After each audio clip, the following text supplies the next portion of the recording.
Ah, les entretiens RH version thérapie low cost mais sans le diplôme. On connaît tous ces grands classiques qui te laissent un goût de « mais pourquoi j'ai perdu ma matinée là ?» Allez, je te les passe en revue, version sarcastique mais sans PER, sans vécu par des milliers d'entre nous.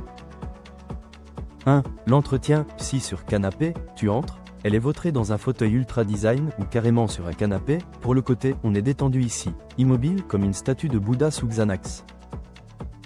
Elle te fixe à peine, genre, raconte-moi ta vie, vas-y, vide ton sac. Toi tu parles parcours, projet, compétences, et elle regarde par-dessus ton épaule, vers la fenêtre. Pourquoi ? Parce que ses collègues sont dehors en train de fumer leur clope et de se marrer.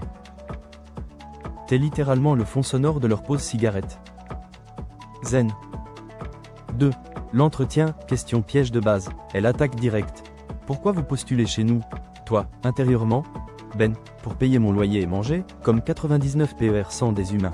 Mais tu sors la réponse attendue. Parce que je suis passionné par vos valeurs et blabla. Elle hoche la tête, l'air grave, comme si t'avais répondu à une énigme existentielle. Pendant ce temps, zéro question sur ton métier. Zéro. Elle sait même pas ce que fait un dev, sécu, admin dans la vie, mais elle va juger si t'as l'énergie qui correspond. 3. L'entretien, maternelle créative. Alors maintenant, dessinez-moi un arbre. Ou une maison, ou vous sur une île déserte. T'es là avec ton crayon, à 35 ans, à gribouiller comme en CP pendant qu'elle note manque de créativité, parce que ton arbre a pas assez de pommes. Sérieux ? J'ai 10 ans d'XP en cyber accent aigu CU, j'ai bloqué des ransomware qui auraient fait pleurer ton si, et toi tu veux savoir si je sais faire une soleil avec des rayons bien droits ? Et dans les 3 cas, aucune question technique. Pas une. Raison officielle, on recrute d'abord sur les soft skills, c'est hyper important chez nous. Traduction, les soft skills, c'est l'invention géniale qui justifie leur existence. Parce qu'évaluer des compétences réelles, ça demande de savoir de quoi on parle, et ça, c'est risqué. La vraie raison ?